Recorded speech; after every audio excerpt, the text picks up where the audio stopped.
Holidays-nale, அது நம்ம GT Holidays தான்.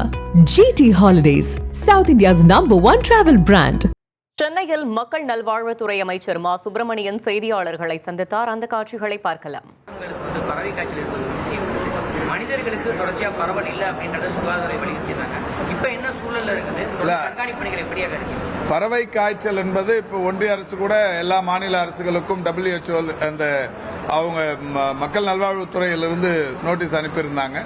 இது எல்லா மாநிலத்திலும் இருக்குங்கிற மாதிரி தான் சொல்லியிருந்தாங்க. ஆனாலும் அந்த தகவல் வந்த உடனே நம்முடைய பொது சுகாதாரத்துறை இன்னைக்கு அந்த காகங்களோ அல்லது கோழி போன்ற பறவை இனங்களோ திடீரென்று இறந்து அதாவது காய்ச்சல் பாதிப்பு ஏற்பட்டு இறந்து போனால் அவைகளை கண்டவர்கள் உடனடியாக அதை ஆழ தோண்டி புதைக்க வேண்டும் என்று அறிவுறுத்தப்பட்டிருக்கிறார்கள். அதில் இந்த கோழி ஏதாவது இறந்துருச்சுன்னா இறந்த கோழியை யாரும் சாப்பிட வேணாம் அப்படிங்கிற மாதிரியான அறிவுறுத்தலும் விடுக்கப்பட்டிருக்கிறது. அதையும் கடந்து கோழி இறைச்சியை உண்பவர்கள் நன்றாக சமைத்த உணவையே உண்ண வேண்டும், ஆப் ஆயில் எடுத்துக்க கூடாது அப்படிங்கறதையும் அறிவுறுத்தப்பட்டிருக்கிறது.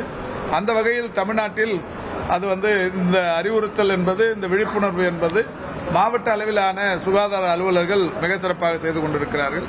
இந்த நிலையில் நேற்றைக்கு தலைமைச் செயலாளர் கூட அனைத்து அலுவலர்களுடனான ஒரு கூட்டத்தை நடத்தி இதில் ஏற்பட்டிருக்கிற முன்னேற்றம் குறித்து ஆய்வு செய்திருக்கிறார்.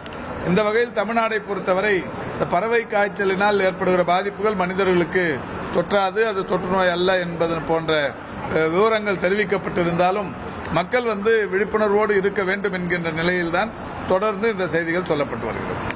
Holidays-nale, அது நம்ம GT Holidays தான்.